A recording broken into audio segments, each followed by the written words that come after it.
सुरा संपूर्ण कलशम रुधिरा प्लुतमेव च दधाना हस्त पद्माभ्याम कूष्मांडा शुभदास्तु मे।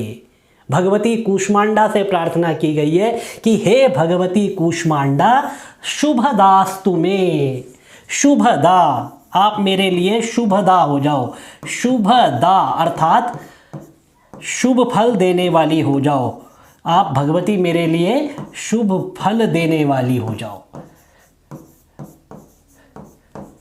शुभदास्तु में। और यह प्रार्थना किससे की गई है? भगवती कूष्मांडा से। भगवती कूष्मांडा जो भगवती जगदम्बिका का चतुर्थ स्वरूप है, चौथा स्वरूप है। प्रथमम शैलपुत्री च, द्वितीयम ब्रह्मचारिणी, तृतीयम चंद्रघंटेति, कूष्मांडेति चतुर्थकम। तो ये जो चौथा स्वरूप है भगवती का, उससे प्रार्थना की गई है शुभदास्तु में। आप मुझे शुभ फल देने वाली हो जाओ। और भगवती के लिए जो विशेषताएं बताई गई है वह किस प्रकार की है? भगवती कूष्मांडा का स्वरूप कैसा है? तो सुरा संपूर्ण कलशम। भगवती के एक हाथ में सुरा से भरा हुआ एक कलश है और दूसरे हाथ में रुधिरा प्लुतमेव च, और एक हाथ में रक्त से भरा हुआ कलश है। भगवती के दोनों हाथों में दो कलश है, जिसमें एक में सुरा संपूर्ण कलश है जिसमें सुरा भरी हुई है, दूसरे में रक्त से भरा हुआ कलश है। तो दोनों हाथों में कलश है। ऐसी भगवती कैसे सुशोभित हो रही है? दधाना हस्त पद्माभ्याम।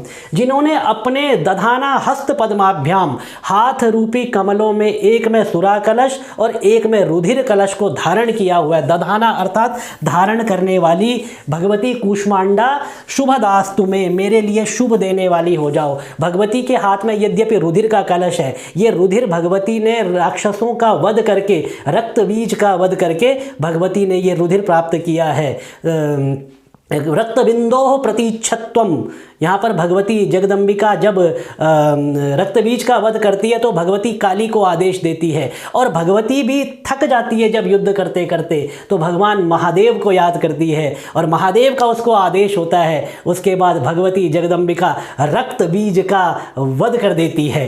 तो वहीं पर ये भगवती को रुधिरा प्लुतमेव च, ये जो रुधिर से भरा हुआ कलश है ये वहाँ से प्राप्त हुआ। और सुरा संपूर्ण कलशम गर्ज गर्ज क्षणम मूढ़ मधु यावत पिबाम्यहम। जब भगवती का तृतीय अध्याय हम देखते हैं तो वहाँ पर भगवती मधु कलश लेकर के चलती है। यद्यपि यहाँ पर सुरा कलश का क्या अर्थ है ये कहना अभी थोड़ा सा जल्दबाजी होगा, लेकिन भगवती मधु कलश लेकर के चलती है, सुरा कलश भी भगवती लेकर के चलती है। तो सुरा संपूर्ण कलशम रुधिरा प्लुतमेव च, दो कलश भगवती ने अपने दधाना हस्त पद्माभ्याम, दोनों हाथों में हस्त कमलों में धारण किए हुए हैं। ऐसे दो कलश हस्त हाथों में धारण करने वाली भगवती कूष्मांडा मेरे लिए शुभ फल देने वाली हो। ऐसी भगवती कूष्मांडा, भगवती के चतुर्थ स्वरूप से प्रार्थना की गई है। भगवती कूष्मांडा हम सभी का कल्याण करे। ओम नमो भगवत्यै।